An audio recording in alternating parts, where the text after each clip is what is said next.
they can't take it. It's just getting worse and worse. Like, it's getting more stressful and less rewarding. So yeah, that's, for me, I'm considering leaving the profession. Mental health among teachers at an all-time low, as one Manitoba teacher contemplates if a lifelong dream is even worth it anymore.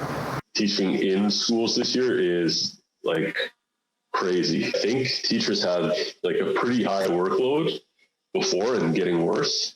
And this year, I think, has just pushed everyone over the edge. A Manitoba teacher is speaking out and says his colleagues feel frazzled, unsupported, and ignored. It gets harder and harder to care and to put like your emotions on the line when you know you're not getting backed up.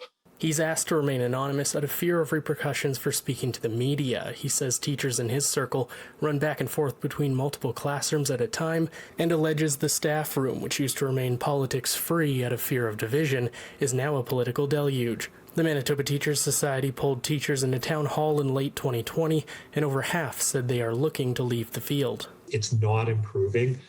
They're struggling to get through the rest of the year. And the third wave, lack of vaccination, the provisions of Bill 64, all of these things are weighing heavily on what I would describe as deteriorating mental health of our members. Education Minister Cliff Cullen touting record capital funding investments for new schools Thursday. Bedford says the infrastructure funding is good, but some teachers are on year 3 of contract negotiations, and he says operating increases from the budget still don't match rate of inflation. Along with government having to make tough decisions, we're also asking school boards to make those decisions as well. Cullen says schools will also receive millions in additional supports for COVID initiatives, but did not promise anything right away for teacher vaccinations, deferring to public health.